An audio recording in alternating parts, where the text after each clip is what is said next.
Is that a quorum? Are we able to proceed? Yes. All right, you can begin recording and I'll call this meeting to order.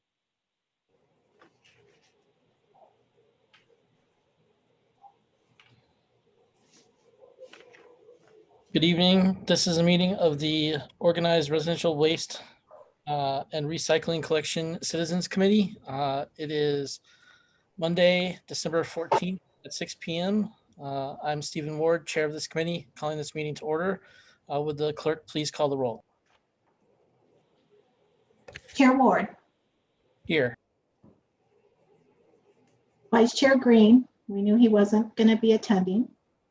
Member Adams also indicated he would not be attending. Member Brown indicated he would be arriving a little bit later after 7. Member Brinker? I'm sorry, I'm on here. Did you say Brown? I did not. I said Member Borman. Oh, I apologize. It's okay, Member Brown. Member Brinker? Here. Member Brown? I am here. Member Frazier? Here. Member Hupka? Here. Member Kawanabe? Here. Member Labe? Here. And Director DeAndrea? Here. Thank you, Lorraine. Our first order of business is approval of minutes. I'll now take a motion on approval of the previous meeting's minutes. I move we approve the minutes. I'll second. Moved and seconded. All in favor. Lorraine, please call the roll. Chair Ward? Yes. Member Borman? Member Brinker? Yes. Member Brown? Member Brown? Yes. Member Frazier? Yes. Member Hupka? Yes. Member Kawanabe? Yes. Member Labe? Yes. Member Labe?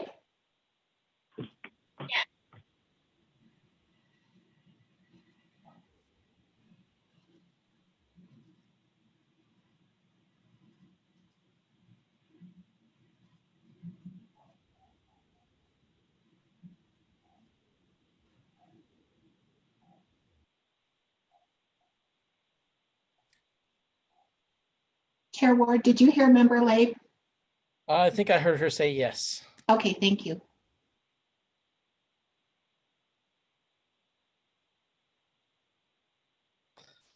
All right, so the minutes will stand approved unanimously. That brings us to our next item on the agenda, which is recognition of public comment. Is there anyone here tonight to give public comment? There is no one online, Chair Ward.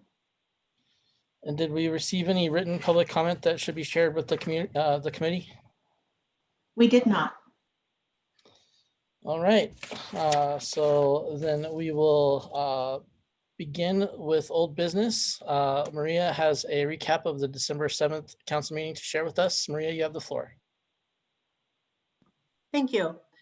Yeah, just to briefly go over, council did act to reject the proposals that we have already received, the 2 that we received, and authorized the committee to continue to develop a new RFP that would be issued probably here in the first month or so of 2021. So that's all good news. Member Frazier did speak during the public session after the study session. So also spoke to the work of the committee, and all the council members did recognize the work that the committee's been doing, the time that you've put in to work on this, and respect your opinion to think that we can do better. So with that, I think that was basically the gist of it. They did ask for that we bring back the draft RFP for their review to get their input on the process and the various elements as well before we issue it. So I will work that into the schedule overall. Okay, thank you. All right. Thanks, Maria, for the update. And that's going to bring us back to where we left off at our last meeting. I do have a proposal since Vice Chair Green couldn't be with us tonight, and he did have some substantive contributions to add on green waste, specifically the subject of yard waste.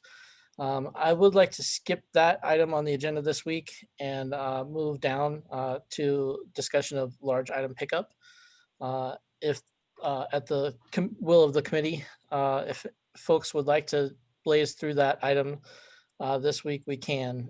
But I think we might be able to have a more constructive conversation if we can table that till the next session.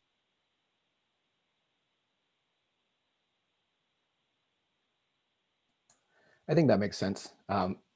Steve, if it's okay, I can speak freely.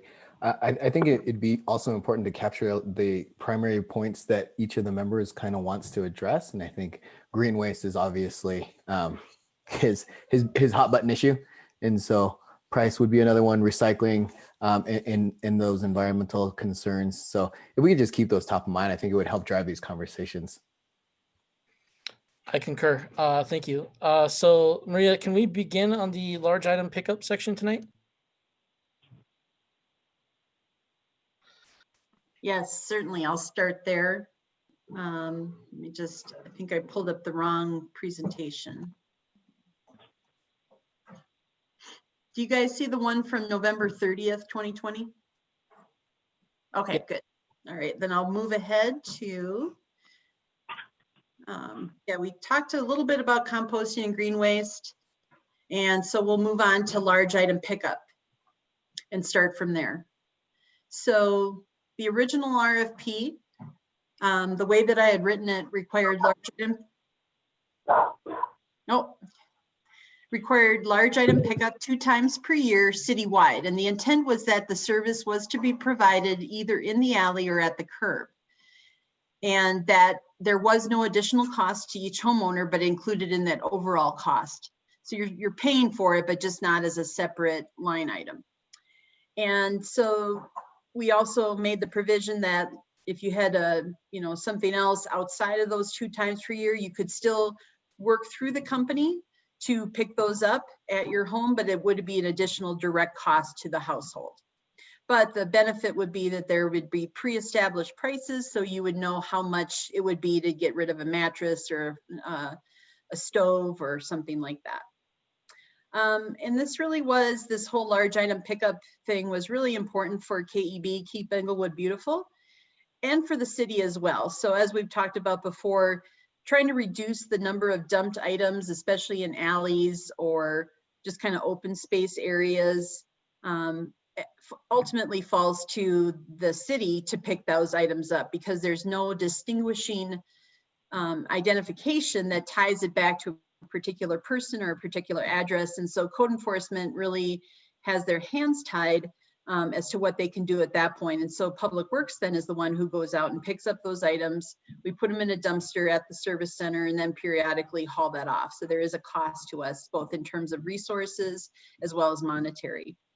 But for KEB especially, and for everyone, it's having those dumped items either in the alley really just reduces the aesthetics of the entire community, as well as becoming potentially just kind of junky looking and being potentially a place like mattresses or bagged items that can become a refuse for pests and vermin.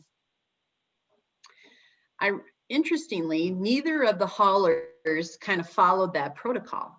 So instead what they did was they each proposed a system of collection that would use like either the service center or perhaps like a parking lot where you could bring your items and dump them off at a particular day or a series of days, but neither of them proposed collection in the alley or curb. So I think that's an important consideration for us to discuss in this new RFP.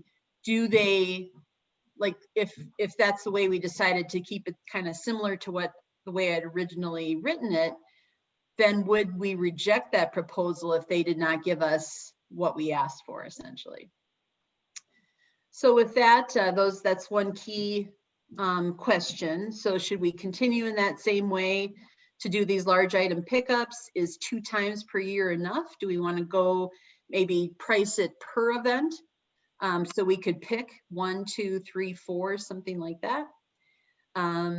Should the large item pickup events be specified at the alley or curb, or do you like the idea of doing it in a parking lot where people bring their stuff as opposed to having it picked up at their home? Should we consider costs for pickup and disposal of those large items outside of, just the 2 times per year or whatever we settle on? Should green waste collection events, we can forego this question if need be until the Carson Green is back. But should green waste collection events also be considered in addition to large item events? So this would be similar where they'd set up in a facility parking lot or a park parking lot, and you could come and drop off your branches, your leaves in bags, whatever you might want to do, but it's solely for green waste. So I'll turn it back to you, Chair Ward, for discussion. So this is one of the items that I'm kind of curious about as far as large item goes. It's been traditionally kind of a hassle for my household to handle large items with our current model because when I had a couple of mattresses, for instance, and it was just easier and to a certain extent cheaper for me to rent a dumpster and have it dropped off at my house and keep it for a week and get rid of a bunch of stuff all at once than it would have been to pay the trash company to pick up individual items. I see a couple of hands, so let me check those. Looks like Marcy is the first to go. Marcy? Yeah, I mean, I'm just kind of curious. Maria, did you say that we would be charged, and I mean an extra charge for this to happen where the trash hauler picks up twice a year? Is that what you just said? No, so the 2 times per year would be included in the base service that you'd pay for on your monthly bill, essentially. But if you happen to have something outside of those 2 times events, let's say, as Chair Ward just mentioned, a mattress that you wanted to get rid of, in January, and we weren't picking up then, and you didn't want to wait till the next event, then you would be charged a predetermined fee by the waste hauler. So if you took it to, say, the site that you're talking about, I mean, I'm just thinking of, people like myself.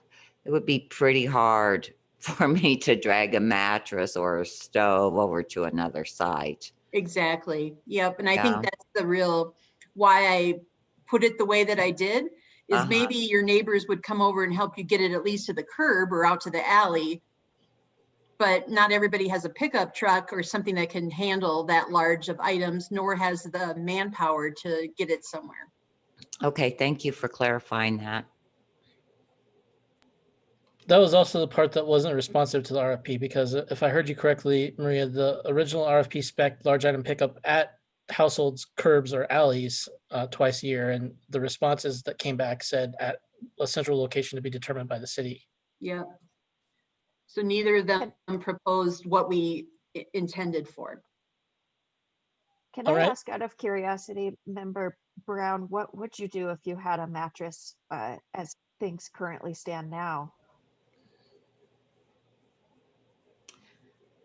Well, I couldn't tell you what I would do at this point, actually, because it would be too heavy. I guess I would have to ask a neighbor.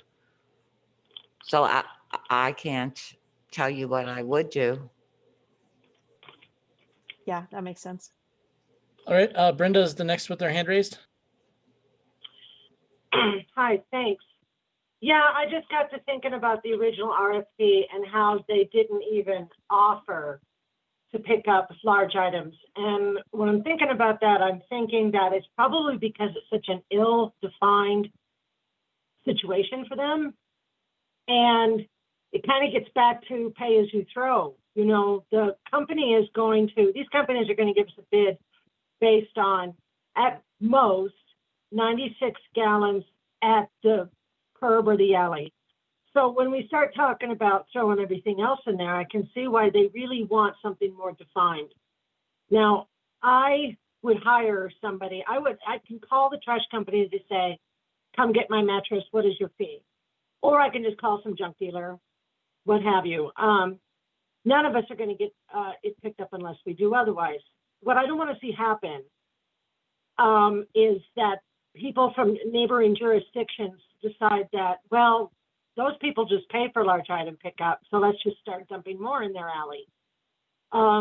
You know, so I think we're going to have to pick the model with which these companies are going to respond to, and ask citizens that if they don't want to wait for the collection centers twice a year, that they can call the company and pay an extra charge.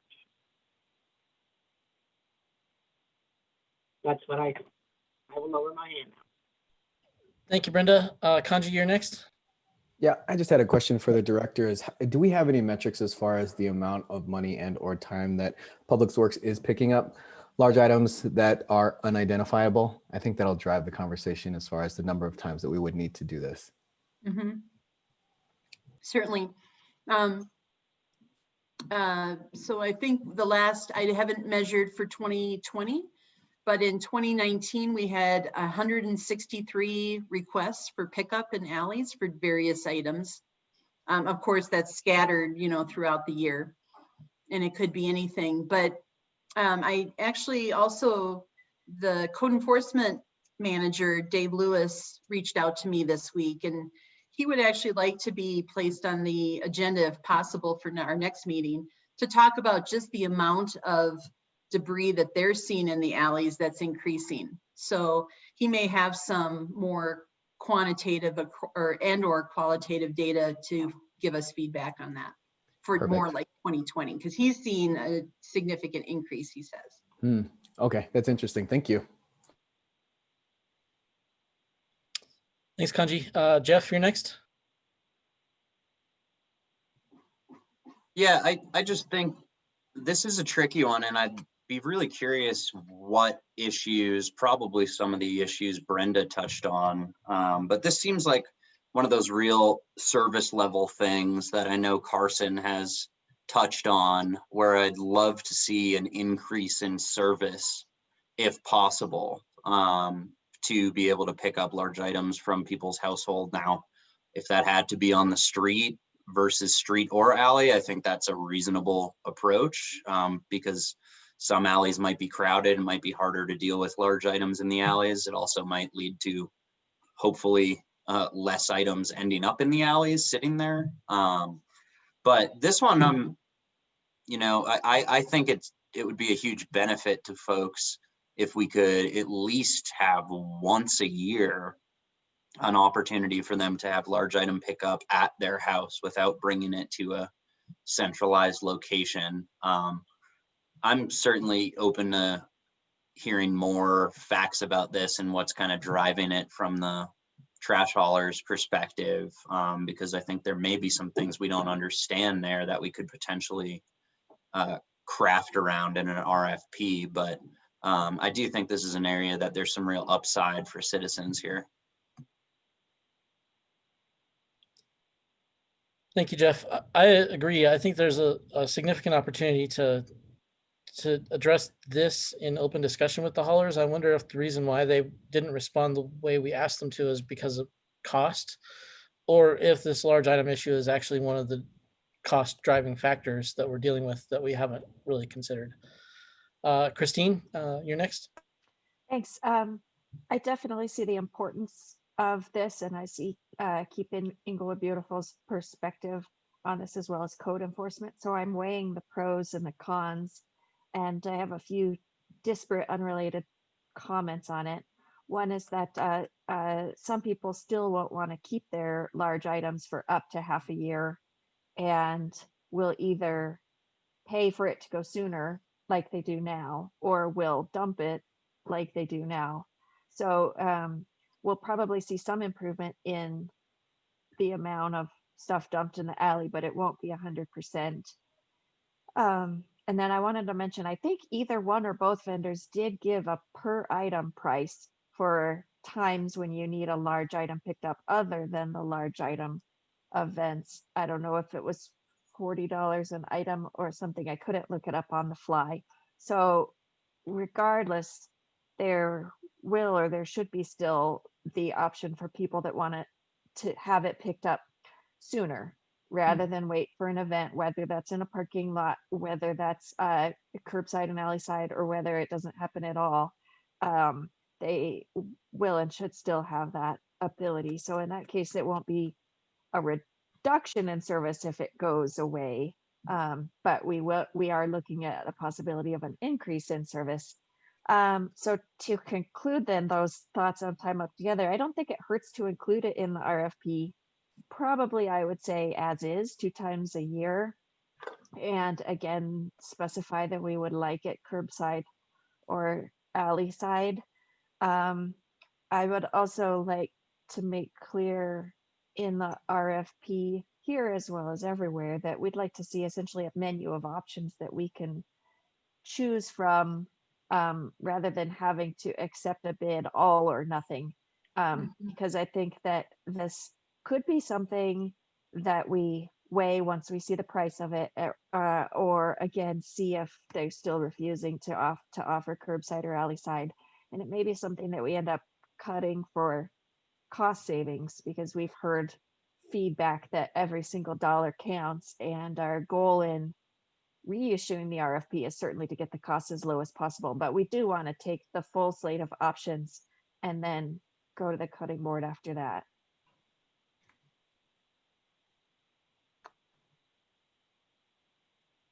Thank you, Christine. Brenda?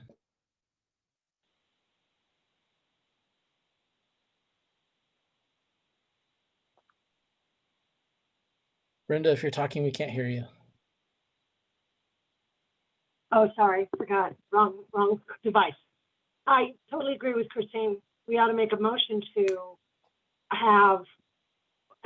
just ask for both types of pricing. Ask for large item pickup at the home, or of course the gathering trash centers. So in the fashion that she says, kind of a menu of options. Try everything, and because we're going to do 10 years now, so we should expect some costs to go down. So does anybody else agree? Should we go with that, with what we had? Maria, I see you waving there. Did you have something to add? Yeah, thank you. Yeah, before you take a vote, I think Member Hubka made a good point earlier as well about, so it's about reducing their risk. So I don't think maybe the original RFP, defined like you can have 80 things out there or one thing out there.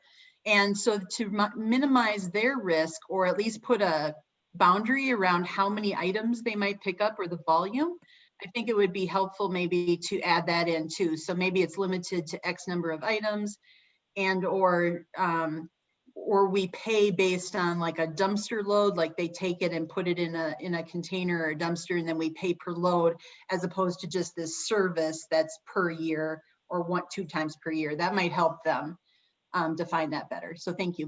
Just want to make that comment. Yeah, that would keep somebody from getting a smart idea about taking their friend from Littleton's mattresses and collecting stuff in their yard for the year. $20. We can certainly until we talk to Officer Lewis, if you want to table this one too, Yeah, I think this one might hold well until after we have a discussion with haulers, and also Mr. Lewis might have some things to share with us as well that would be relevant for improving this discussion. I see a couple hands still. Kanji? Yeah, just wondering, Maria, or Director, do we have any benchmarking as far as what Denver is doing as best practice with regard to this one? No, I can certainly reach out to them. I believe they do. I thought they did one time per year, but I'd have to verify that. Okay, thank you. Christine? I'm wondering if we might be open to a motion about how we would like to see a menu of options that we would ultimately pick. So that's kind of a broader option than this. We could table this one for now, but I could make a motion if that sounds okay. Now would be an appropriate time. Okay, may I make a motion that our ultimate selection of a vendor and specific services based on RFP responses be from a menu of options and pricing? Is there a second? I'll second that. Been moved and seconded. Lorraine, when you're ready, please call the roll. Chair Ward, Yes. Member Brinker, Yes. Member Brown, Yes. Member Frazier, Yes. Member Hupka, Yes. Member Kawanabee, Yes. and Member Lake. Yes.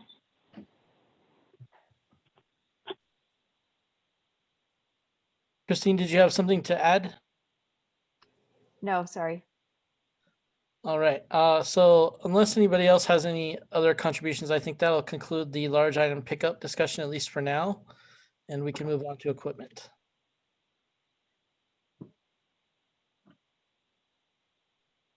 Maria, you have the floor. Thank you. So, oops. We had talked a little bit about this, or one member had brought this up, is would there be, I think there was pretty minimal requirements in the RFP about vehicles. And one proposal did come back with compressed natural gas vehicles as an added benefit to the city. But do we want to require that or somehow incentivize haulers who provide electric or compressed natural gas vehicles? So I'll throw that out on the table, and anything else to do with equipment as well, specifying, what we want to see in terms of equipment.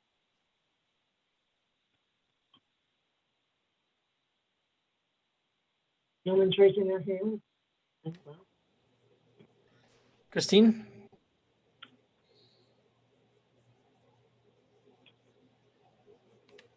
Sorry, at a minimum, I think it should be included in the rubric of how we select the vendor. So if I'm hearing you correctly, like bonus points for vendors that choose to use more environmentally friendly equipment? Yeah, at a minimum. Brenda? Yeah, I agree. We've got to figure out a way to incentivize them, and that incentive is that we'll give them the contract. And about the, oh yeah, you have electric and compressed natural gas vehicles. Yeah, those are the only kind I know, but I don't think we should require it. But I just don't know how you ask for, we could just make a statement, I suppose, in investing in a preference will be given to the vendor who will purchase the fleet of electric or compressed natural gas vehicles. And I guess leave it at that. I hope we can. Maybe everybody won't agree when we go to award the bid, but we should have, at the very least, ask them if they're willing to invest in a fleet of vehicles. And we don't know how many trash trucks they need to do us. Do we? Did they ever say that? I don't know if we ever got the number. No. Yeah, I mean, was it 2, 3, 10? It can't be that much. So I just have a lot of hope in that this is a 10-year bid and that they'll get the return on their money and we'll see it as a good publicity for everybody. That is all. Thank you, Brenda. Marcy, you're next. I'm just wondering if that would drive up the price if we ask them to provide electric or compressed natural gas vehicles. And if I understood Brenda correctly, we just kind of see what they say or see if they can do that without raising costs. I guess that would be my question. I mean, would we have to pay extra if we put in there, yes, we want electric or compressed natural gas vehicles? Because I don't know what the single trash haulers, what their vehicles, or how much it would cost them to convert, or maybe they already have them. Well, I think that's one of the questions that we would need to ask, have answered as a committee is, if hauler A offers us a package and hauler B offers us a package, and hauler B is using natural gas vehicles, but it's charging us 50% more for the service, how does the committee favor hauler B for using natural gas vehicles? Which do we value more, in other words, price or equipment? Christine, you're next. Thanks. They have CNG vehicles already. Both of the respondents from the previous RFP made clear that they do use and are proud of their CNG vehicles already. It's just a question of if they will use them for our jurisdictions. And the other part of that is if they are or can be fueled by renewable natural gas, as opposed to just out of the pipeline from the ground natural gas. So there's those different levels of environmental attribute. And then if we do request at least information from them and put it into our rubric, I would request information on both purchase and replacement of vehicles, because we know that electric vehicles, the large trucks, they cost more now, but the price is plummeting, and incentives are coming and going, but they're more coming. So we know that the price picture is going to change over the course of this contract, and they are surely replacing vehicles all the time as they reach the end of their useful life. And I think that ultimately we will want to move towards electric vehicles. There's a spectrum of environmental attributes, I think, starting with CNG and then renewable natural gas, and then electric being the gold star. Thank you, Christine. Jeff, you're next. Yeah, I think Member Brown and Chair Ward both bring up very reasonable and valid points here. My preference would probably be to ask in the RFP for a description of what types of vehicles they intend to use.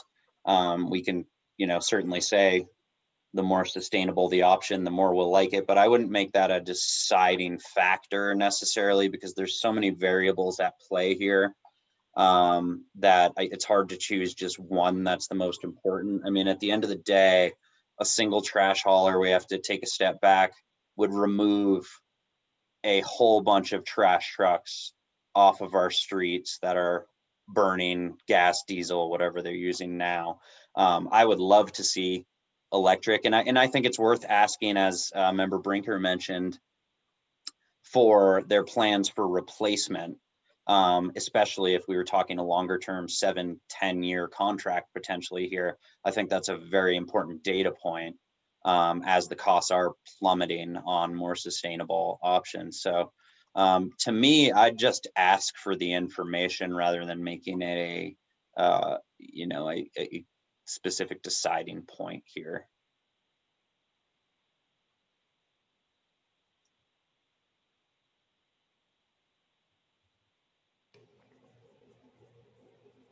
Thank you, Jeff. Does anyone have any other comments to offer on this subject or a motion to offer?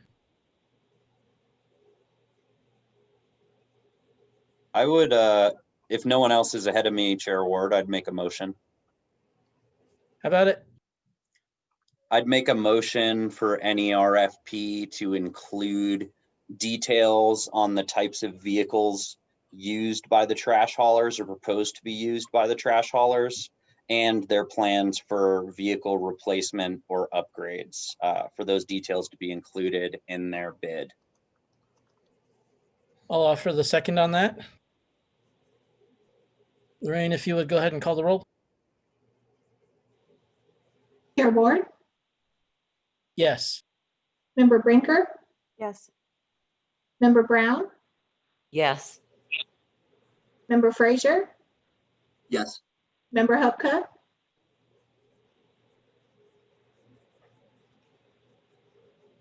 Member Hupka,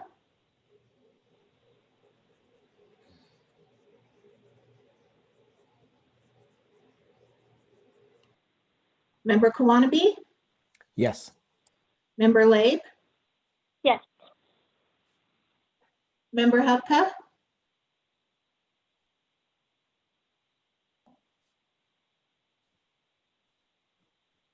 Maybe she just stepped away for. Oh, sorry, yes. I didn't realize I was muted again. thank you. Sounded like a unanimous vote to me.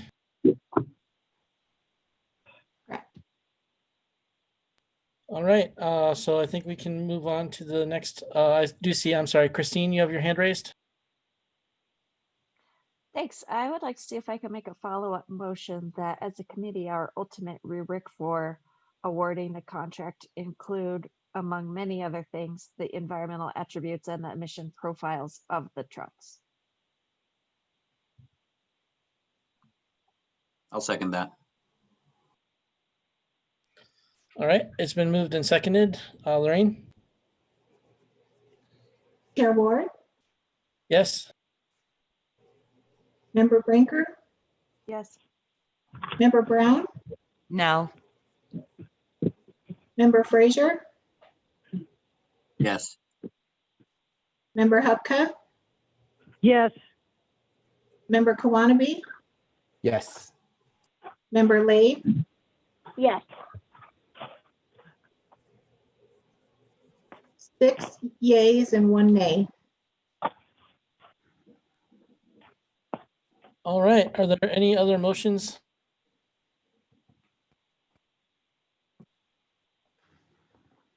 Seeing none, we'll move on to the next item, which is roll-offs, dumpsters, and other services. Yeah, so this was another idea that the committee had brought up that we really didn't address at all in the RFP. So getting prices if somebody would want a dumpster or a roll-off, which is one of those larger dumpsters. I use them kind of interchangeably, those two terms, but I think there's the different sizes specify what those are. So that might be an idea. And is there anything else maybe that we're missing that we could include in the RFP that we should include for pricing? That this is one that comes to mind. I can't think of anything else, but just want to open up the table on that and get some feedback.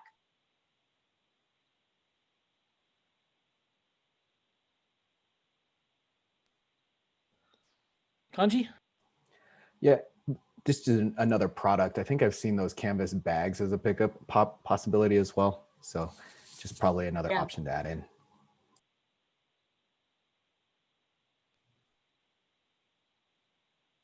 So I alluded to this a little bit earlier, in that we have from time to time used a roll-off at our house. And I did call the hauler that services our house to find out what their rate was, and it wasn't competitive with the private company, nor was the service level. You know, they told me, oh, we can get you one in 2 weeks for, you know, I don't know, it was $25 less than what the company I actually hired was gonna charge me to deliver one same day.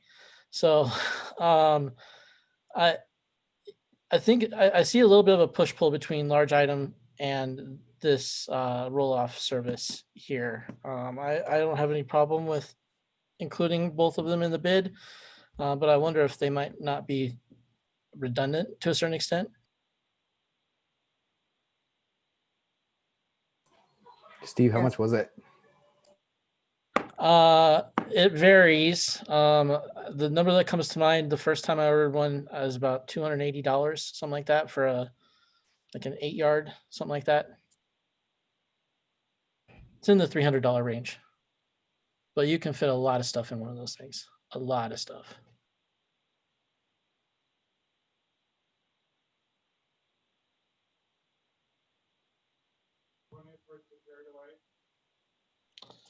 Christine? We just got one of those big green canvas like bags too, to dump a bunch of stuff. And I think it was about $35 to buy the bag from a Home Depot or other store like that. And then something like 120, give or take, for them to come pick it up. Yeah, that's actually why I went with the roll-off, because I had priced those, and the roll-off was a much better value. I got like 8 times the size for, a little more than twice as much money. So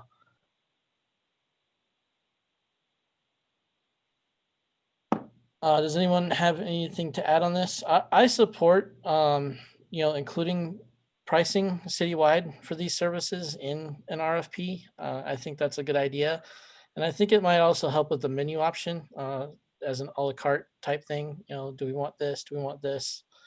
How many people are going to benefit from this or that? Okay. Yeah, it certainly takes I totally understand, Chair Ward. I've priced those too and found the individual providers actually have probably better service and probably more competitive pricing.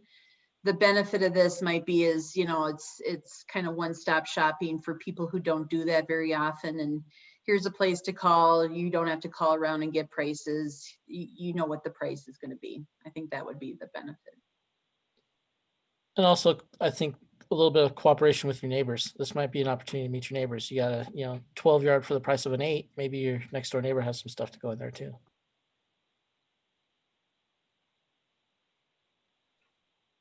All right. Are there any motions on this area? Go for it. I move to include these a la carte services, including roll-offs in an RFP, so that there's a fixed price from our hauler for those services in Inglewood. Can I ask one clarifying question? I may have missed this, if that's okay, Chair Ward. Yes. Would we be defining a temporary length of time for these roll-off dumpsters, et cetera? Or are we talking, permanent dumpsters? I may have missed that. I think the intent would be is that they'd still be subject to the city's permitting process, which I think allows you a maximum amount of time, which I don't know off the top of my head, but to place them in the street, they can only be there for a certain amount of time and you need a permit. And then similarly, even if you place them on private property, like your driveway, there's a time limitation to that without a permit. Okay, thank you very much, because I just know the one that's been across the way from my house at a construction site becomes everybody's mattress dumping ground. Yep.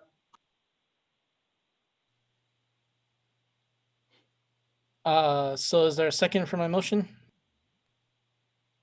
I'll second that. it. Who wants to take that? It's all kanji. Thanks. All right, it's been moved and seconded. Lorraine, would you please call the roll? Chair Ward, Yes. Member Brinker, Yes. Member Brown, Yes. Member Frazier, Yes. Member Hubka, Yes. Member Kawanabee, Yes. Member Lade. Yes. It's unanimous.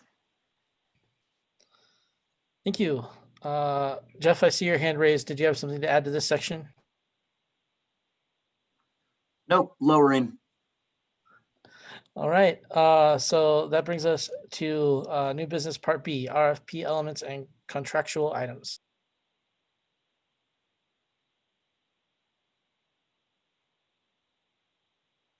I've got a new PowerPoint, so I'll just pull that up. Just a request, Chair Ward, if you could say who made the motion, if you could repeat for Lorraine's benefit, who made the motion and who made the second, that would be helpful, since sometimes we can't hear the voice all the time of who's saying it. That would be helpful. Thank you. I will do that. Okay.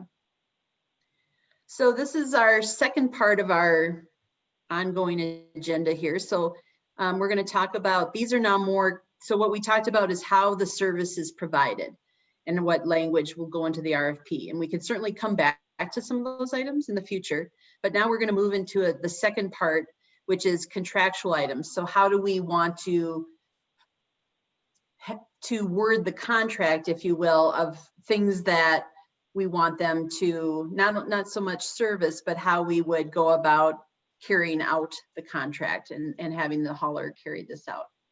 So those items include length of the contract, annual increases to contract pricing, program opt-out provision, our customer service protocol, tipping fees and the waste transfer surcharge, and then finally alternatives. So again, we're just kind of ongoing with the agenda, see what we can get through tonight. And then we do have a third part of the agenda too, which we'll ultimately get to. So similarly to the way we've done it up till now, we'll take each one of these items and talk about them and get input. So length of contract. So we are limited by state statute from entering into long-term service contracts, meaning anything over a year, there's a risk to the provider or to any vendor that it's subject to, we always put this language in there, subject to annual appropriations through the budget approval process. Because for whatever reason, let's say a new member of city council comes on board, they can't be beholden to the previous city council. And so every year they have to approve the budget. Every year they establish those new service contracts. And so we have gotten around this in the past where we've set up multi-year service contracts, but again, with this language that says, hey, there's a risk here. If city council for some reason wouldn't approve it, wouldn't set aside the money, then basically that contract can be closed out or ended. So we started with the 5-year period because really weighing that risk to the contractor, because obviously they've got a lot of costs up front for the equipment, for their vehicles, for the trash containers themselves, so that they could amortize those costs over a certain period of time. And 5 years gives us then, both the city and citizens, enough time to really evaluate the service and give them enough time to perform without then being locked in for a longer period of time. So that's really the thought process behind that 5 years, trying to weigh that balance. You know, if we go less, then those costs, those capital costs for a contractor really get quite high. And if we go higher, you know, then we're just locked in with that provider for a longer period of time. I don't know whether longer time periods may or may not reduce the costs. And ultimately, it's probably how the rate increases are structured as well. So if we, you know, in the original contract, this will be our next item, but if it's 3% per year, and that's for 10 years, is that going to be adequate coverage for them to say, yeah, that's going to cover my costs? Or are they going to front load the base costs at year one, so knowing that they're only going to get a 3% increase max per year going forward? So some things to think about.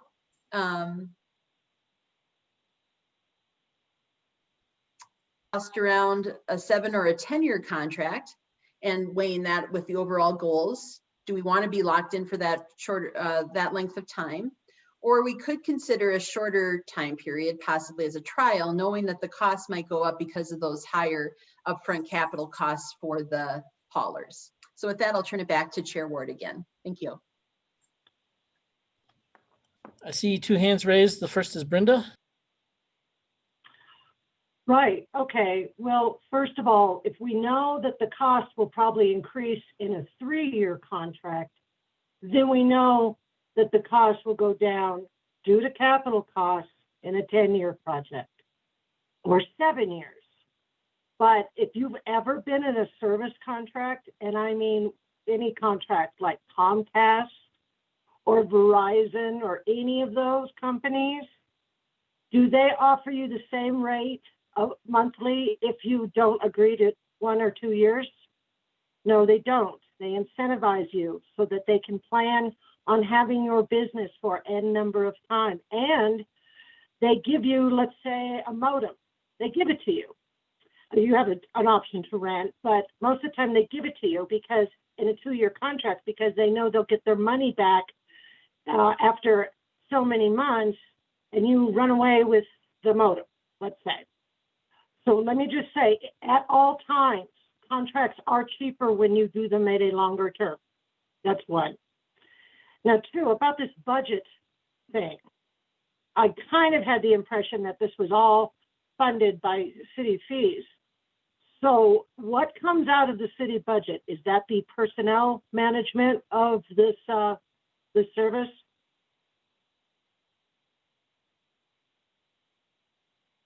Any of, whether it's fees coming from households for the personnel or for this contract, they're all subject. It doesn't, in other words, it doesn't matter where the funds are coming from. We're subject to these contractual terms per state's. But the budget, you just said that a city council could come along and they would remove things from the budget, and then we wouldn't have a budget for this trash service, and the trash service would take that risk. Is that what am I Correct. saying this right? Then what part of the budget? Yeah. Mm-hmm. I mean, what is the city paying for that the customers are not?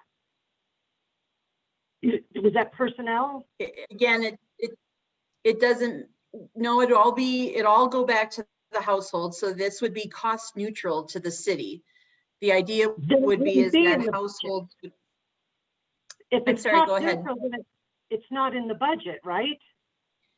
No, it's still money that's being taken in by the city and that we're expending.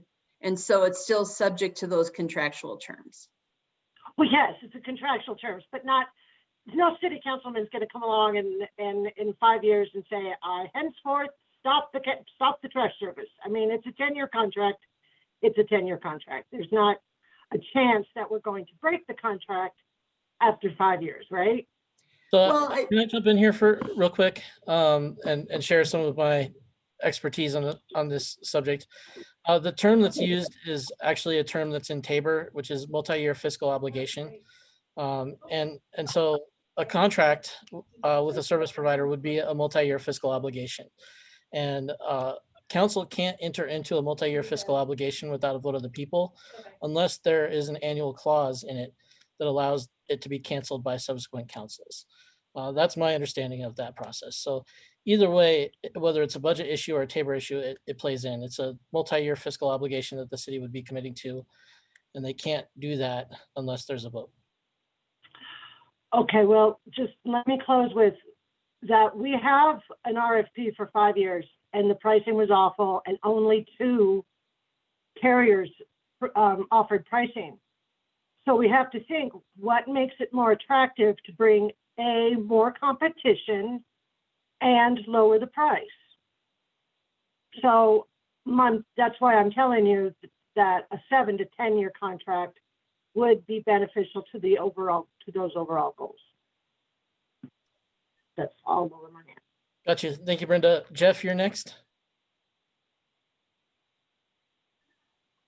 Yeah, my thinking on this was that, again, like we moved before, that we have a menu of options as far as the length of the contract. I think 5, 7, and 10 would be good to be able to see a breakdown there. I don't want to get too lost in the weeds on the appropriations aspect. In some remote, unforeseen circumstance, could council not appropriate? Maybe. I think it's highly unlikely.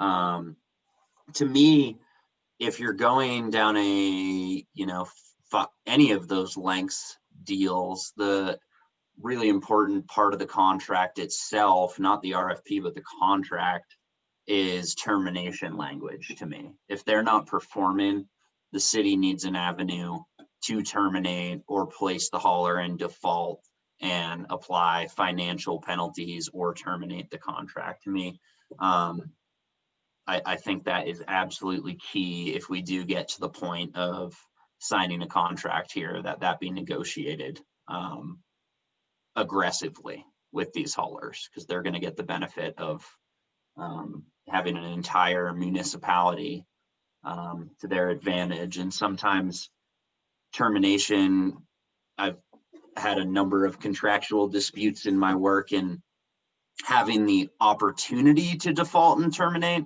can keep you honest.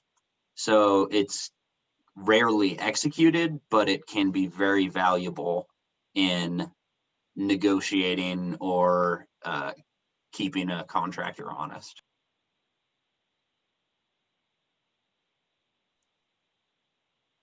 Thanks, Jeff.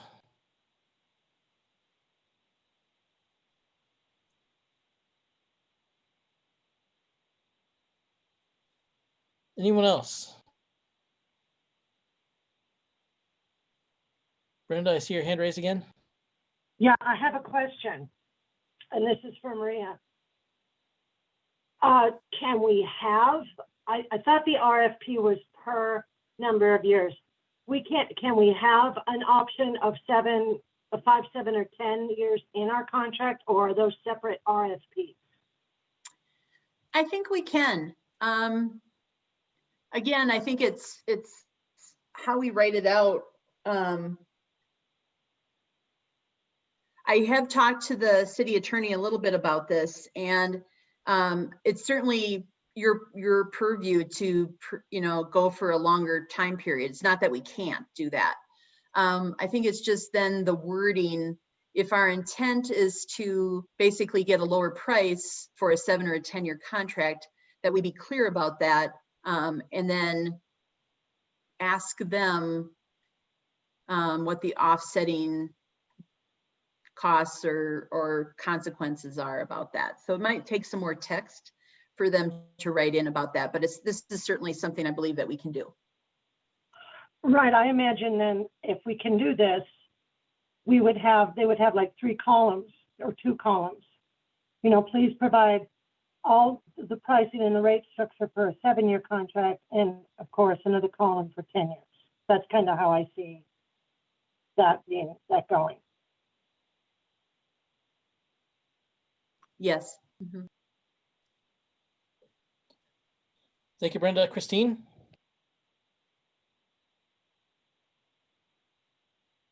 I'd like to make a motion, but I would like to see if anyone else has a comment on this first. I don't see any other hands raised, so go ahead with your motion. Okay, I would like to make a motion that we ask for 5, 7, and 10-year contract lengths in the RFP.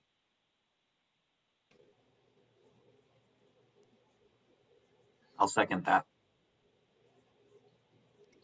Moved by Christine, seconded by Jeff. Lorraine, if you would please call the roll. Chair Ward, Yes. Member Brinker, Yes. Member Brown, Yes. Member Frazier, Yes. Member Hubka, Yes. Member Kawanabe, Yes. Member Labe. Yes. It's unanimous. Thank you. All right, so the next item is annual rate increases.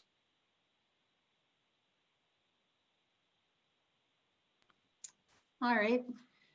So we had some discussion about this.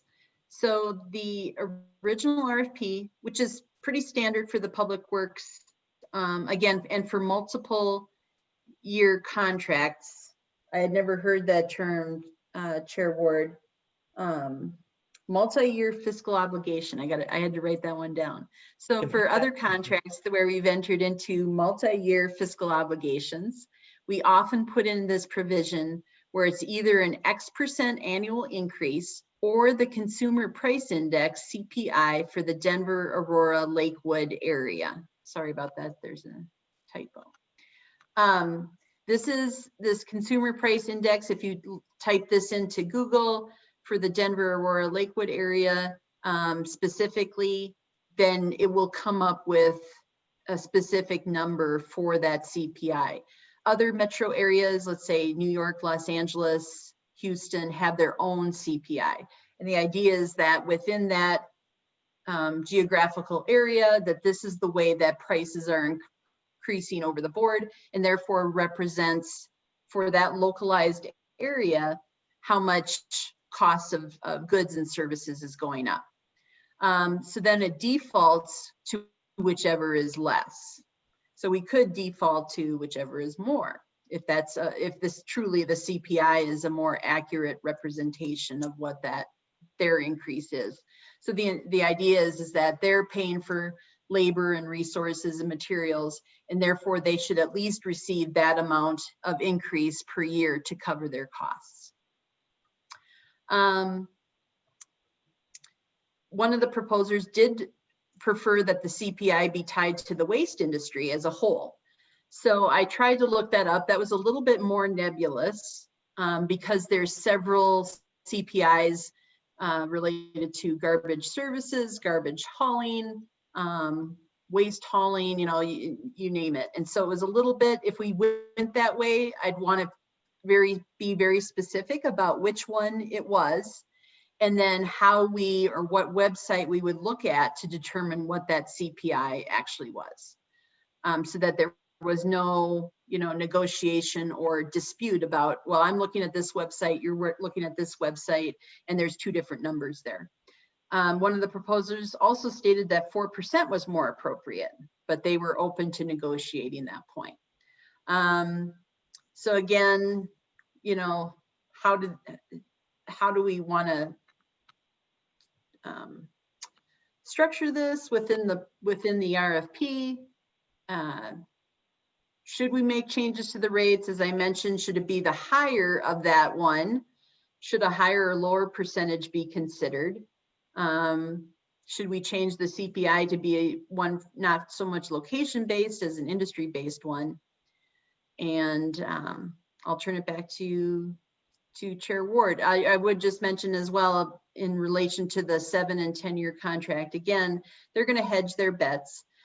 So I don't know if this is the area where they would do that, you know, again, with a higher base price, knowing that they're going to be limited in terms of what those annual increases are. And with that, I'll turn it back to Chair. So I don't see any hands raised, so I'll take this moment to myself. One thing that popped in my head,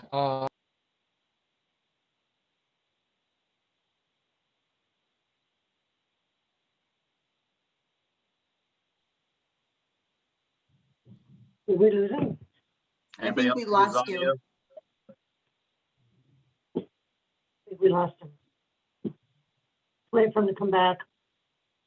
Right when he was about to say. We'll hang out for a minute while he reconnects. So I got this brilliant idea, and here it is. Cliffhanger. After he says his point, if he comes back on soon, Director Andrea, I'm going to want to ask if you have a recommendation yourself, or preference, or one way you're leaning.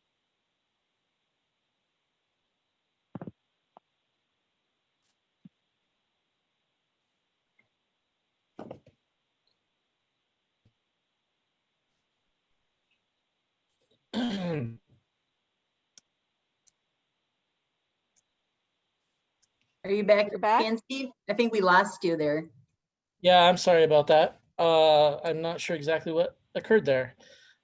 So my question was relative to something like a fuel surcharge, which we saw a lot when economic times were problematic and commodities prices were increasing. Would that be included as something, or could that end up being a random charge that shows up outside of the allowed increase? I think that would be very helpful to include that. The city of Golden did that. So they had some language in there, and with the volatility of oil prices, well, I guess if we have alternate fuels, but I think it wouldn't hurt to put that in there as well.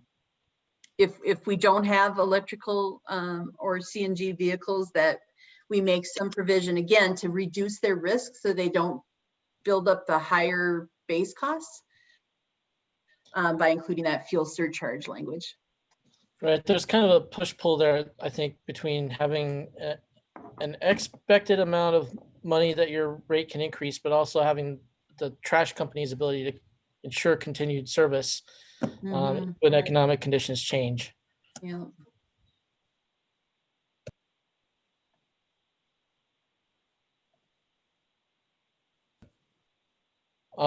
Christine,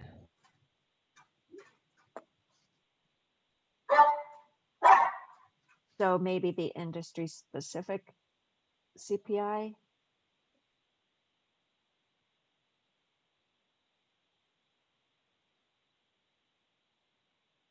I'm sorry, Member Brinker, I missed that.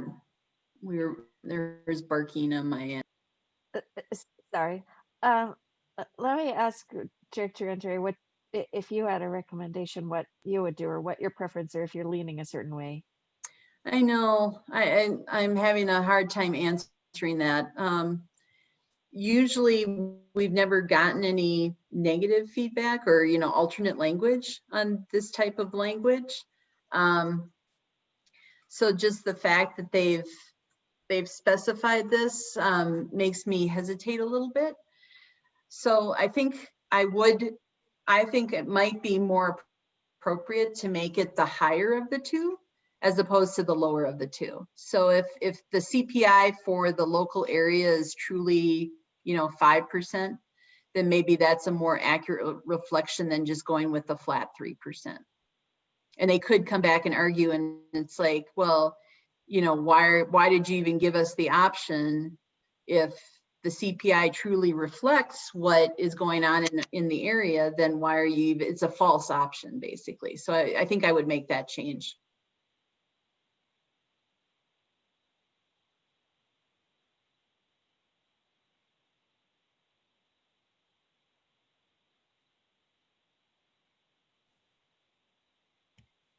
any other comments on this section? Marcy? Yeah, I'm sorry, Director DeAndrea. I'm not quite sure what you just said. Are you saying that we need to change it to 5% from 3%? No, I think we'd still keep it at 3% or this consumer price index for the local area. But what I would change is that right now, let's say, so actually we did this just on another contract, the CPI for the first part of 2020 was 3.7%. So we actually, and that one was written as the higher. So in that case, we had 3% or 3.7%, which was the CPI. And so we actually allowed them to increase the contract by the 3.7%. So that's the change I would make, is that whichever is higher of those two, either 3% or the CPI, that's the one that they would be allowed to increase their rates by. So you don't, more accurate, I guess. okay, so you don't think we can get by with just putting out a flat 3%? I think we certainly could. I think then they'll just hedge their bets on their initial base prices and make those high enough to account for, any volatility in those future service costs, labor costs, material costs, all of that. But would they be able to change the contract like that? I mean, if we had a set price? No, so and that's what I mean. So let's say instead of charging us $15 per month, they might charge us for year one, $18 per month, because they've got to have that $3 extra to cover their future rate increases, because they know they're only going to get 3% on top of that 18 year over year. Mm-hmm. Okay, thank you for, I understand that, thanks. Okay.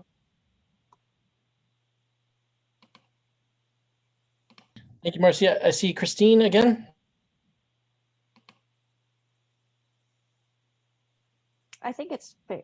I think it's fair to have the CPI in there. I'm just not sure I have a preference yet on location-based CPI versus the industry-based CPI. So I'd be really interested to hear, Director Andrea, your thoughts on that and the other committee members. And I can certainly do some more research on that too, Member Brinker, and bring that back to you guys. So you have a more accurate picture of like what I saw when I researched that a little bit, and maybe what some of those CPIs were in relation to the current CPI for the Denver Lakewood area. So are we talking about a huge difference or a little difference? You know, I can do that.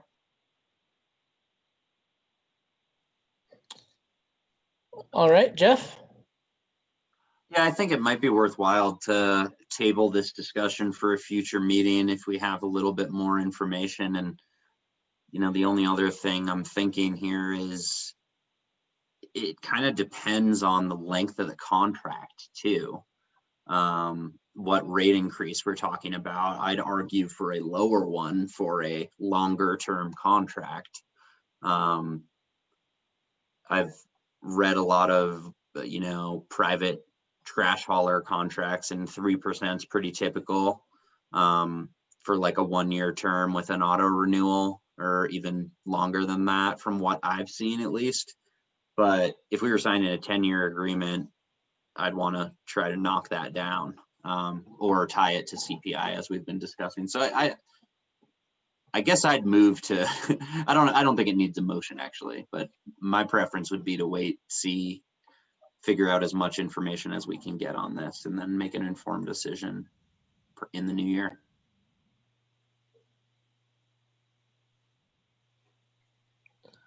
Marcy. Yeah, I just want to say I agree with Member Frazier. Thank you. Christine. Same here, and perhaps we could get a sense of what other communities do. Brenda.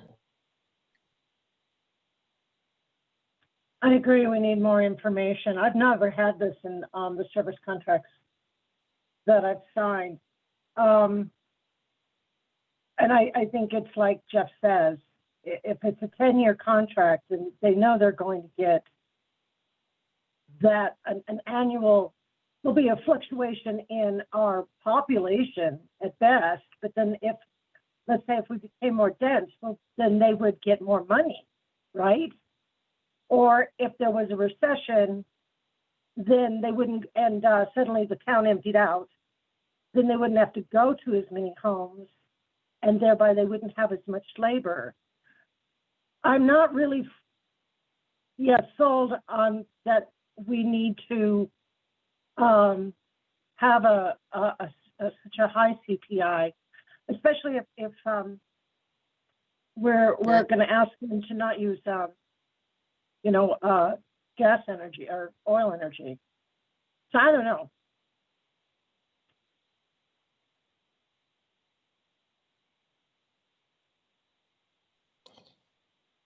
So I think we have enough members in agreement to table this particular item, the annual rate increase to, we'll bring it back next session and make a decision if there's enough information at that point to draw a conclusion.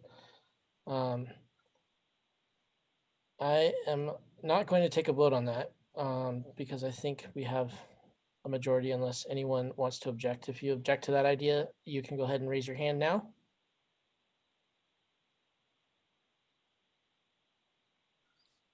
No objection. So if a vote is required, we'll mark that vote as unanimous. The next item is program opt-out provision.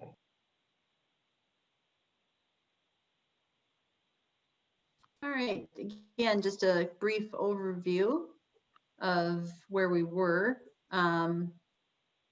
Again, this was a lot of the feedback that we got at the 3 open houses was in favor of some sort of opt-out program.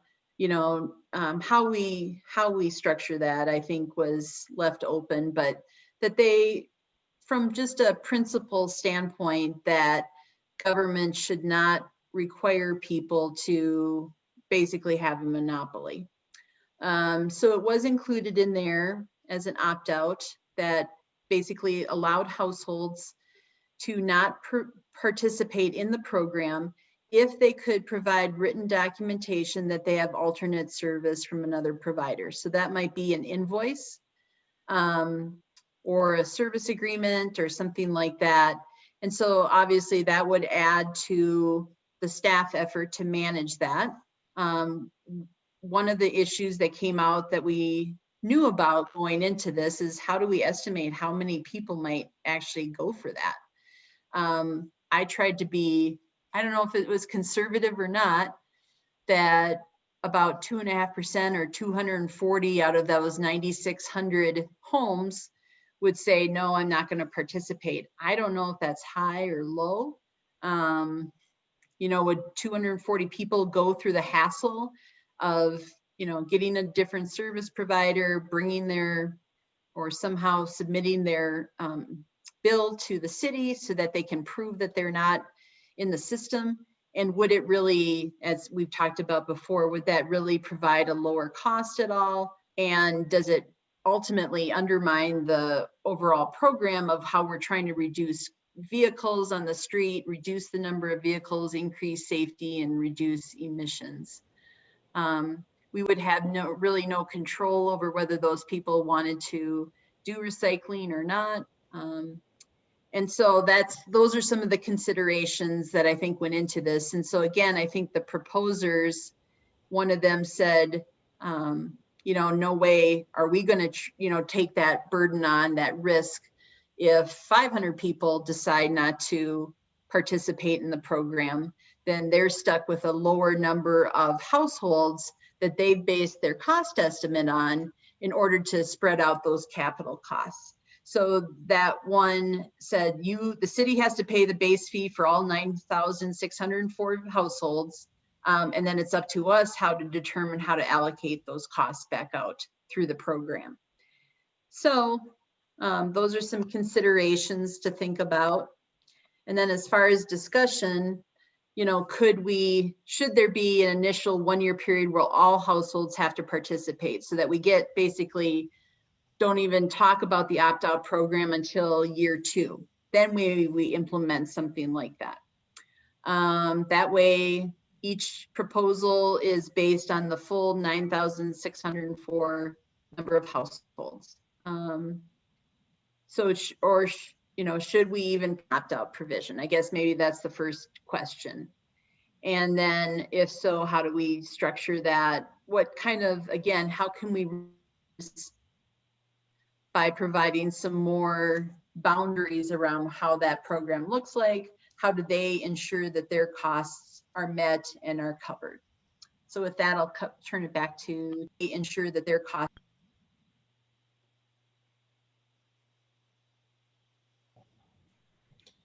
So I seem to be having some connection issues this evening. So if I do drop off again, please accept my apologies ahead of time.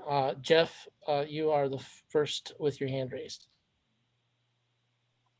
Yeah, I think there's a reasonable middle ground here, actually. Steve was on the prior committee when we were going through the RFP, and we discussed this at some length. And we arrived at the idea of an opt-out being available after 1 year of participation in the program. And I think that is a very reasonable approach here, because it's basically saying, you know, give us a chance. If you don't like it after 1 year, you can opt out and choose a private hauler or a separate hauler. I mean, if the goals are to limit the amount of traffic, the amount of emissions, the amount of wear and tear on alleys, an opt-out right off the bat, to me, seems counterproductive. So that would be my preference. And it also allows the haulers some, you know, certainty to at least know that they have a year of X number of people. And my guess is providing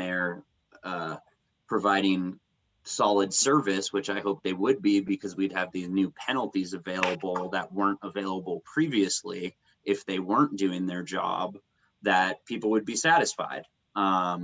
If not, after a year, I think it's fair for them to opt out. But if they do opt out, the one additional item I'd add is it's illegal to not have trash service in the city of Englewood. I think Chair Ward cited the specific code provision in one of our first or second meetings. So I do think if someone's going to opt out, they need to provide proof that they do have trash service and aren't just throwing it in their backyard or in their neighbor's trash bin or something.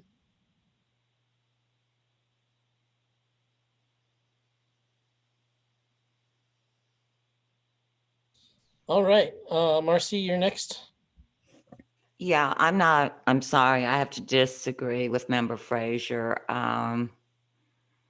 I believe we should let people opt out from the beginning, or I think you're going to get a backlash from people. Some people are not going to be able to afford this. They're just not. And you have to think about those people. And why should I pay more when I only pay $16 a month? And I know everyone has said about less, trucks going down the alleys and the roads, but this is a monopoly and people are talking like that. And that the city should not have control of our pocketbooks or our finances. We all have different financial status here. And if you're living on a limited income, those people are going to be upset. So I think, and I don't know how to frame this, but no, I believe you should have an opt-out program right away. It's a monopoly. And then again, once again, I'm sorry to repeat myself, but you're messing around with people's finances, people who cannot afford this. I can't stress that enough to all committee members here. So I cannot go along with 1 year and then you're allowed to opt out because I don't think it's fair to people. I just don't. Thank you, Marcy. Dane, you're next. Yeah, I just wanted to say that I actually agree with Member Frazier. I think we need to have an opt-out, but I think we need to have everybody have a trial period. I think it's important that people give it a chance. And one of the things that we're trying to do is actually make this affordable to our city residents. And one of the things that will give us a good price to be able to keep this affordable is actually keeping the number of participants up and actually showing to the public and also to whoever the providers might be that we are willing to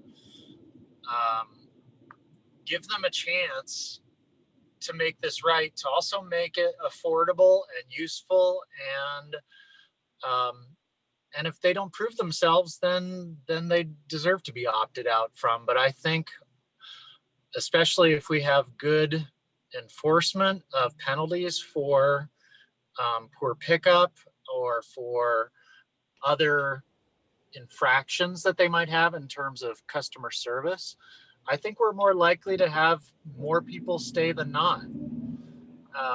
I definitely understand Marcy's point about making things affordable for people, and I think that that's what we're trying to do by doing this right, by looking at these longer options. And one of the great things about it is we can hopefully bring the price down enough that, hopefully we can beat her $16 a month. I think that that's reasonable. So I guess that's all for me.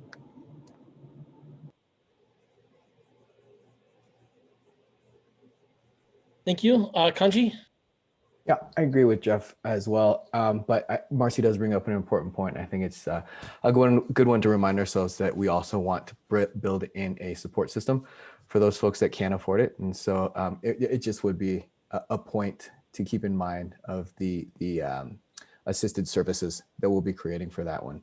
The other thing that I wanted to bring up is the evidence of an additional hauler should be on a cadence 1 year as well, just so that we don't get somebody that just does it for a year and then decides to dump their trash in their neighbor's trash.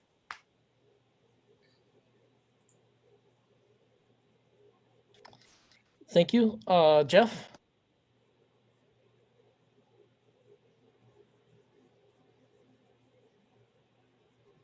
Sorry. Yeah, I was going to mention that Kanji kind of took the words out of my mouth on the affordability piece. I think it's really important here that we build in some mechanism for low income individuals, which I think would include seniors who can document their income in one way or another for assistance via the penalties of this program. And the intention here is absolutely to get the best price available. That's the benefit we have of negotiating these agreements as a entire municipality. So I kind of reject the premise that this is obviously going to cost more, as Member Brown was mentioning previously. You pay your water bill. You're required to have trash service under the Englewood Code, so you'd pay a trash bill. On the monopoly point, I just don't think that's accurate. This is a competitive bid process. That is the opposite of a monopoly.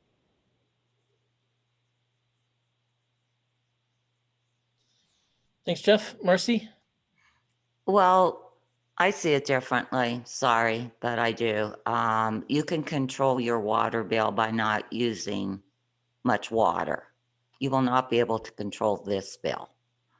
And where do we draw the line? I mean, on who gets what here as far as, what would be the amount of money a person could earn a month where you get a break? Is it $1,200 a month?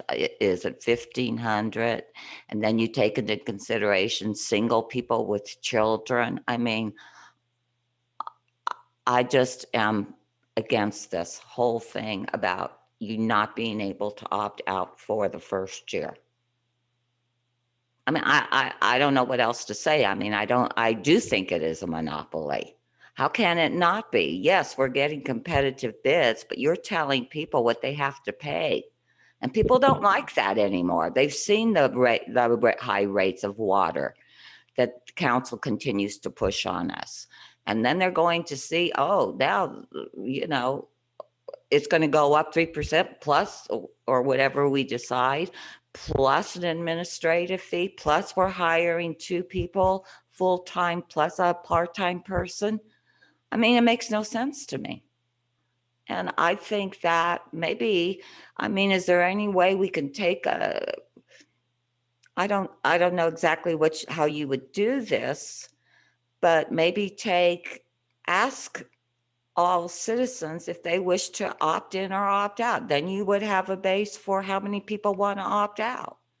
And again, where do you draw the line on low income? What is your definition of low income? Where we could get assistance. What is your definition? How much do they have to make, or how much do they not have to make? That's a line item on the agenda to be discussed shortly. All right.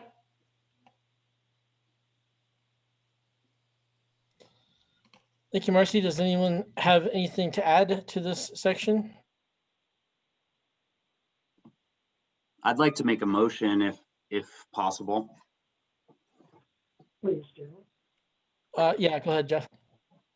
I would make a motion to make an opt-out available after 1 year of participation in the single hauler program, provided that annual documentation of active trash hauling service is provided by those opting out. Thank you. Is there a second? I'll second that. Was that you, Kanji? It was, yes. So Jeff has the motion, seconded by Kanji. Lorraine, would you please call the roll? Chair Ward, Yes. Member Gorman,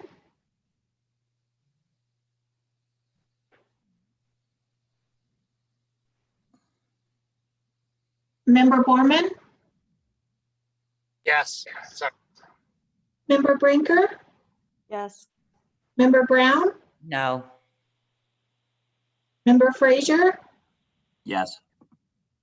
Member Hupka, Yes. Member Kawanabee, Yes. Member Labe, Yes. 7 yeses and 1 no. All right, that passes. And that brings us to our next item. I see annual increases to contract pricing, but I believe we already tabled that. So if we could go with customer service protocol. Can I bring up a related issue before we move on? Yes, absolutely. Thanks. I feel like one reason, and probably the top reason, that people will opt out is because they found a lower price elsewhere, and perhaps it's a company that has more operational efficiencies, or perhaps a loss leader or predatory pricing, or perhaps they have a reduction in service. And I do not think that that reduction in service should include eliminating recycling. I strongly believe it's our responsibility to recycle, just like we all teach our kids that they can't just leave their mess around for others to clean up.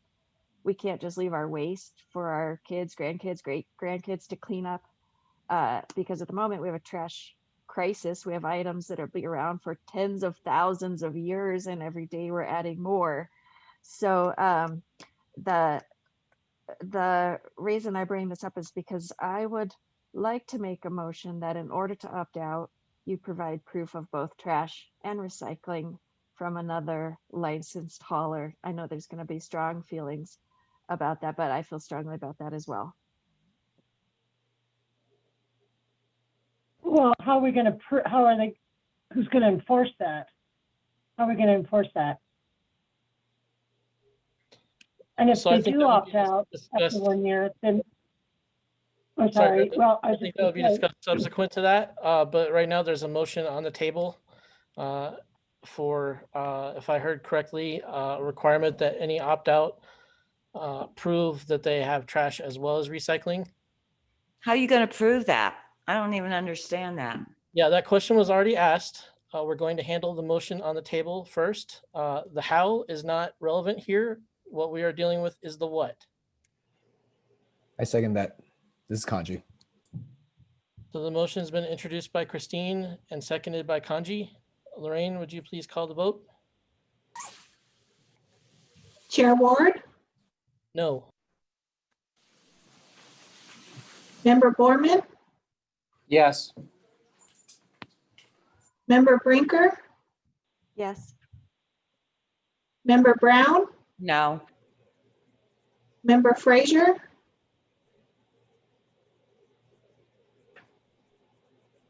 Struggling on this one. Abstain. Member Hupka, No. Member Kawanabee, Yes. Member Labe. Yes. 4 yeses, 3 noes, and 1 abstain. Motion passes.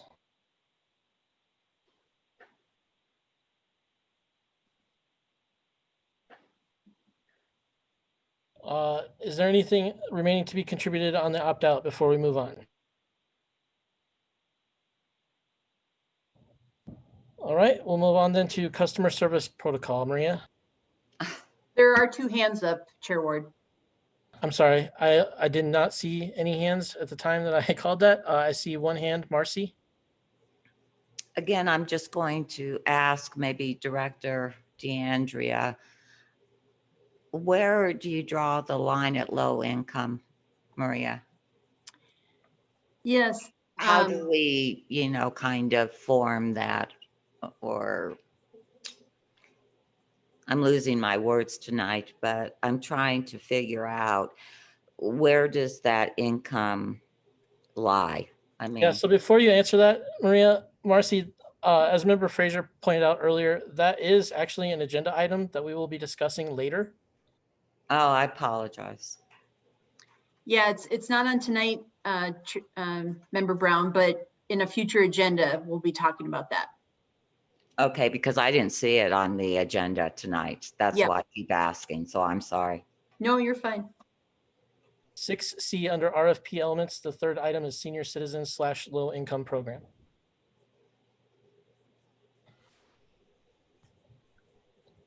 All right, does anyone else have anything to add? Marcy, I see your hand is still up. Oh, I'll bring it down. Lowering. All right, we'll try this one more time. Customer service protocol. All right, I apologize in advance. The dog's kind of going nuts. So we talked quite a bit, if you recall, a few meetings ago, we went through all those customer service items and the penalties, and it sounded like there was general consensus from the committee that those were pretty good and that the dollar amounts seemed reasonable or in line with what they should be. You know, some of those items, I just wanted to double check on this, you know, are we on the right track in terms of how they provide customer service? And I think the specific will be, you know, how they respond to customer calls. I believe it might have been Member Brinker brought up, you know, not having necessarily always with just a phone call, but is there an online chat option? Do we want to include that? What is the way I wrote it in the RFP with that they had to respond to customer calls during normal office hours, but there was no specific time period of how long, if they left a voicemail, how long they had to get back to them. How they needed to document and track customer issues, but I don't believe there was a timeline. I know there wasn't a timeline for how quickly they had to resolve that. So is that maybe 48 hours or 2 or 3 business days, something like that? So we could get into maybe putting some parameters again around some of these terms just to make sure that we're getting the service that we want. So that led to some of these questions is, should there be specific time periods for them to, you know, pick up within a certain number of rings or responding to emails, that sort of thing. How do we monitor that? So in my previous position, we had to rely on them because unless there was a word of mouth feedback from a citizen, there was no way for us to monitor that. You know, so a citizen could call up to the city and say, I was on the line for 5 minutes before somebody picked up my call, or it took 3 business days to do this. So we're really relying on the company to monitor that, to tell us when those calls are coming in and how quickly they're getting back to people. So we have to kind of trust them. And then how do we respond to after-hour calls? What is the protocol around that? And what does really resolution mean? So not only calling them back, but does the issue get resolved to the satisfaction of the citizen? And is that a survey? You know, I don't know. So those are some of the things to consider. You know, what other options are out there in terms of technology that we could potentially utilize to get a better handle on this? So again, I'll turn this back over to you, Chair Ward, for discussion. This is a big one. I'm not sure we're going to get through this by the end of this meeting, but Brenda has your hand raised. Brenda, go ahead. Yeah, just a question first.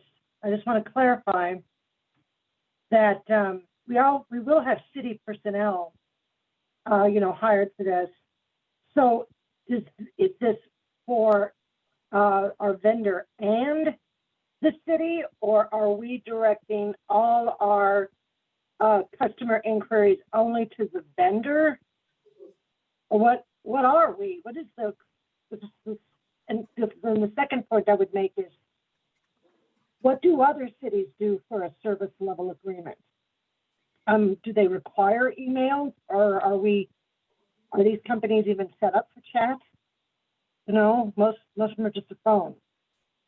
So you're right, it's a very horny subject, but I'd like to see what other cities do for a service level agreement as part of their RFP. And I'm also, a bit confused. Maybe Maria, you can clear this up. If the city offices will be doing any customer handling, and or are you trying to reach out to the vendors, and the city wants these guarantees. Can you clarify Certainly. any of that? Yeah, I'll start with that one, Brenda, to answer that. So in the previous cities that I've worked with or worked for, the garbage, the hauler is responsible for taking those calls and resolving them. And our goal is to try and eliminate the middleman so that they don't have to call the city first, because we're just turning around and then basically conveying that same information to the hauler. So a lot of the documentation and the information that's sent out has their either website or their phone number direct to their customer service center, very prominent on all of those materials. However, we know that we will get calls because people either just, again, don't read that, or they just assume that it's a city program, so they're going to call the city first, or they want us to intervene on their behalf and not have to deal with the hauler. So we do get a number of phone calls. And so what we've done in the past is use tracking lists to resolve issues and pass those on. And basically, but what's happening is that the administrator or somebody who's taking those phone calls at the city just turns around, calls that same phone number at the waste hauler and conveys that same information, and then they enter it into their system. As far as what I read in other proposals from other cities, theirs was much less robust. So the penalty stuff that I wrote was much more stringent, much more detailed than anybody else had. And I'll go back and check, but I don't think anybody had any, like you have to respond within 2 business days or anything like that. But I'll double check that. It does not ring a bell.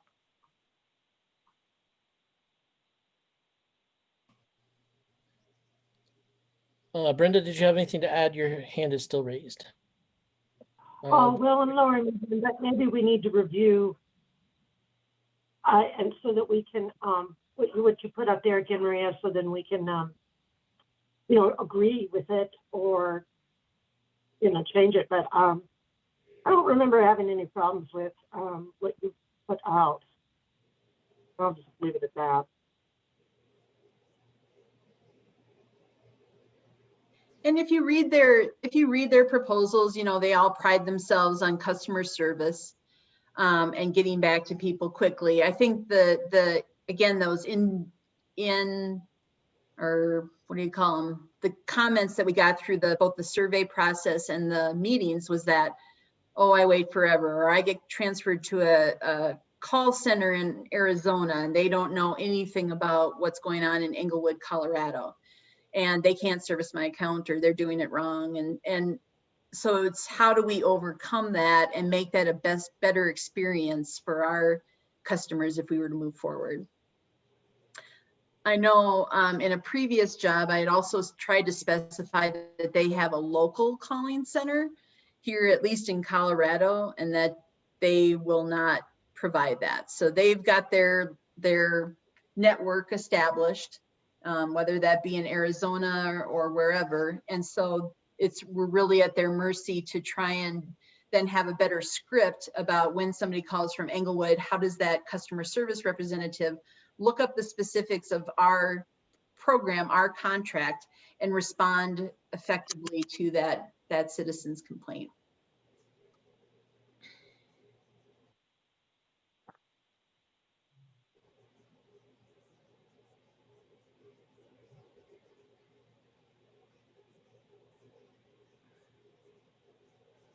Hearing you if you're talking.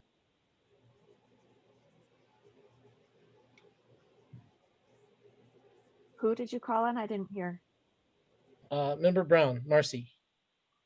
I was just, if I'm understanding you, Director DeAndrea, you're saying that, say we have a problem with our trash, you're saying it goes through the city and then from these employees we're hiring, and then they call up the trash hauler?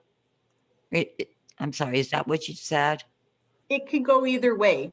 We'd probably have you, just in terms of time, it would be better for you to call the hauler directly. So then you're telling them in your own words what the issue is.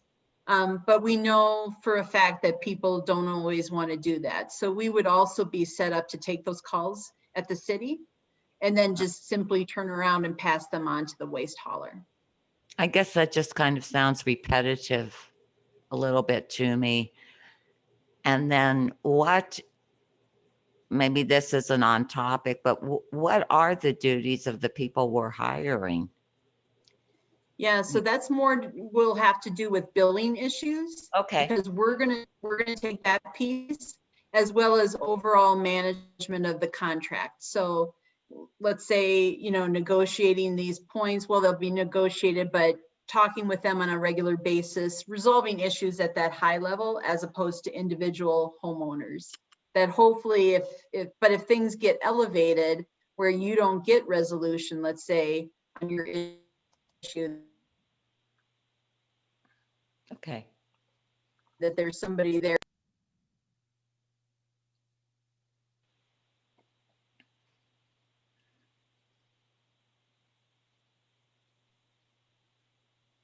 Did we lose the director? It looks like it. Oh, I'm still here, but I can tell I'm having connection issues, so I apologize if I drop off. I can hear you guys though. I blame Zoom. It's Zoom's fault. All right, Christine, you're next.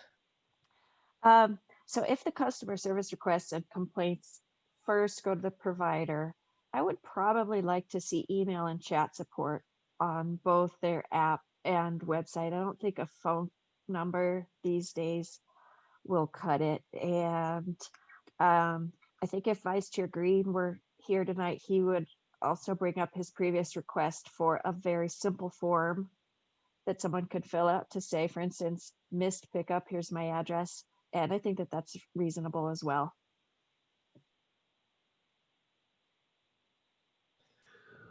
Thank you. Jeff, you're next. Totally agree with that. And just want to touch on kind of what I would view as the benefits of the city line, you know, in the event you need to escalate a customer service issue. I kind of would view the city's role here as a consumer advocate, basically, because the city would be the party that is contracting with the waste hauler. And in that contract, we could build in certain obligations in the event of a consumer complaint. For instance, the trash hauler has to produce call logs or has to produce chat records documenting their due diligence efforts to respond to a consumer complaint. And if they fail to do so, the penalty is X. So I think that's an extra layer of consumer protection that simply doesn't exist now. And that's one of the huge benefits of potentially going with a single trash hauler here. I do think that would have to be thought through pretty extensively in the contract itself, but simple document production could go a long way by having a mechanism in order to, okay, you say you responded to them in 48 hours, show me the call logs. Things like that, which an individual consumer contracting with one of these large companies can't do now. Thanks, Jeff. And I'll just weigh in here. I definitely support the city having a role of some sort in the customer service process, whether it's dealing with escalated complaints or even taking the first line phone calls. Just by way of example, I had an issue with one of the services that is provided by my employer.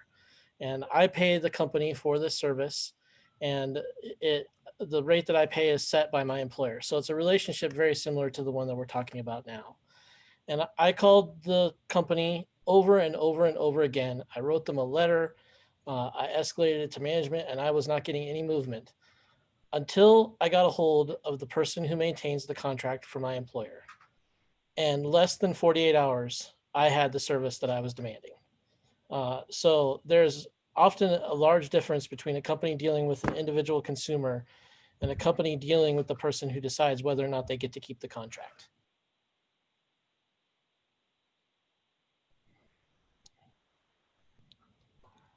Jeff, your hand is raised. Did you have something to add? Negative. My brain just stops working at this point. Yeah, we're about 10 minutes away from the end of our meeting, and I think this might be a good place to pick back up next week. If anybody has anything to add currently to this one item, feel free to raise your hand. Kanji? Yeah, sorry, real quick. I just wanted to be explicit about what Christina was saying. We should add in specifics about the mediums of which somebody can call in for this customer support. Apps on the phone, I think, are definitely the way of the future. And then, not to solution too far, Director, but we could build in a form of, did you contact the servicer, right? And then and align that a bit, put those in line items to mitigate against those extraneous calls and dealings with that. But Steve, I love your stories about that. I think it's super helpful to know that advocate is helpful. That's it. Thanks. All right. Well, unless there's an objection from the committee, I think we went over last week, our last session. We might end this one just about 10 minutes early. I think we're at a good stopping point here.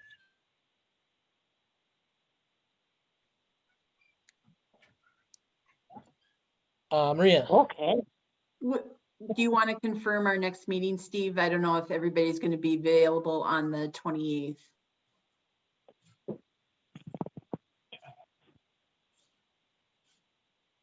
I would opt that we do not meet over the next 2 weeks and wait until January to meet if others agree, given the holidays. And I think we've been doing some really good work over the last month and a half or two, meeting every 2 weeks here. I'd agree with that. I agree. I agree. If we skip the meeting that would have been scheduled for the 28th, then we have the option of going to a schedule that starts on the 4th of January, or just having a month between meetings on January 11th. The latter would be the option that I would support, which would be to make our next meeting on the 11th, just because that would be well after the holidays. And I think everybody would have a nice chance to rest for the next month. That puts us on the right cadence, right? Isn't there another meeting that we were trying to offset? Yes, it would put us on study session nights, unless I'm not correct on that. I'd agree with you then. Agreed. I'm sorry, did you say there was a study session or council? Are you saying study session on the 11th, Steve? I'm sorry. Yeah, that's my understanding. When we first started meeting bi-weekly, we made a point to meet on study session nights rather than Right. regular council meeting nights. Right. I would agree with the 11th then. All right, Maria? I do have an item that night on study session agenda, so I will have to be off for about probably half an hour or so. I think we could get along okay on that. Does anyone else have anything else to bring? We will set our next meeting for January 11th, Monday, January 11th.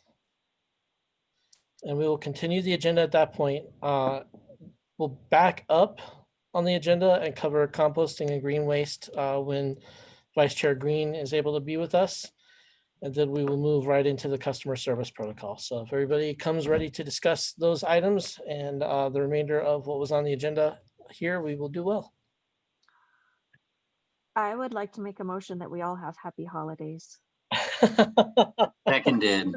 And it won't be 2020 anymore the next time we meet, which is amazing. Yay. Thank you, everybody. I'm going to go ahead and declare this meeting adjourned. Have a good night. Merry Christmas. Happy holidays. Happy holidays, everyone. Merry Christmas, everybody. Happy holidays. Bye.